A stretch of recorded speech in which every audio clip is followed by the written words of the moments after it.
Davos से महाराष्ट्र के लिए ज्ञान, तकनीक और निवेश का रोड मैप।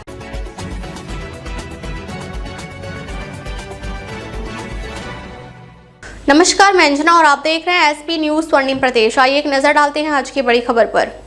रायगढ़ पेंट ग्रोथ सेंटर की घोषणा, तीसरी मुंबई की पहली नगरी का शिलान्यास।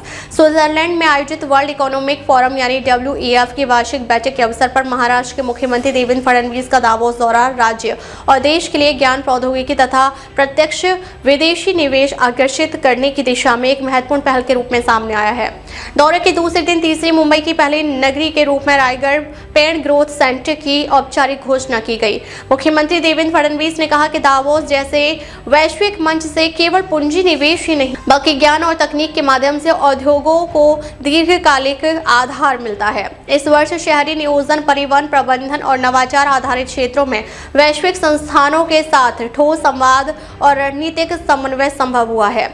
रणनीतिक MOU से होगा शहरी विकास और औद्योगिक विस्तार।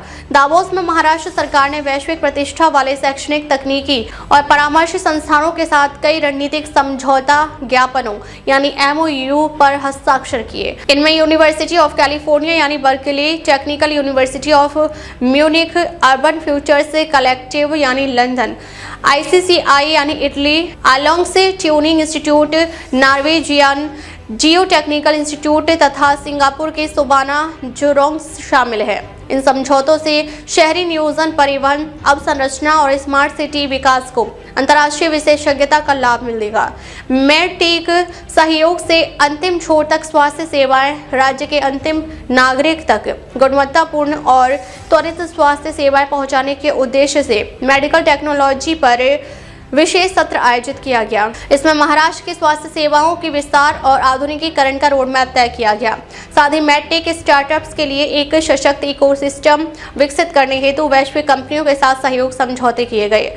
रायगढ़ पेंट ग्रोथ सेंटर तीसरी मुंबई की होगी नई पहचान। नवी मुंबई अंतर्राष्ट्रीय हवाई अड्डे से 15 से 20 किलोमीटर की दूरी पर विकसित होने वाला रायगढ़ पेंट growth centre plug and play और रेडी टू स्टार्ट मॉडल पर आधारित होगा। यह सार्वजनिक निजी भागीदारी यानी PPP के तहत राज्य सरकार, MMRDA और निजी भागीदारों के सहयोग से विकसित किया जाएगा। BKC की तर्ज पर यहाँ एक आधुनिक बिजनेस डिस्ट्रिक्ट तैयार किया जाएगा, जहाँ उच्च वेतन वाली नौकरियाँ, ग्लोबल कैपेबिलिटी सेंटर्स यानी GCCS, फिटनेस इकोसिस्टम और वर्क टू वर्क अवधारणा को बढ़ावा दिया जाएगा। इस परियोजना की घोषणा के साथ ही लगभग 1 लाख करोड़ की संभावित निवेश से जुड़े समझौता ज्ञापन सामने आए हैं। कोरिया गणराज्य का हवाना ग्रुप, स्विट्जरलैंड का SSB ग्रुप, अमेरिका की फेडेक्स, फिनलैंड का रेवर रिसाइकल, दुबई का MGSA ग्रुप, सिंगापुर की मैपल ट्री और स्पेसेज इंडो स्पेस पार्क्स तथा अमेरिका की ट्रिबेका डेवलपर्स जैसी वैश्विक कंपनियों ने इसमें रुचि दिखाई है। दावोस में मैग्नेटिक महाराष्ट्र बना वैश्विक आकर्षण। दावोस में स्थापित मैग्नेटिक महाराष्ट्र पवेलियन निवेशकों, उद्योगपतियों और अंतर्राष्ट्रीय प्रतिनिधियों के लिए प्रमुख आकर्षण का केंद्र रहा। मुख्यमंत्री देवेंद्र फडणवीस, उद्योग मंत्री डॉक्टर उदय सामंत और राज्य के प्रतिनिधि मंडल ने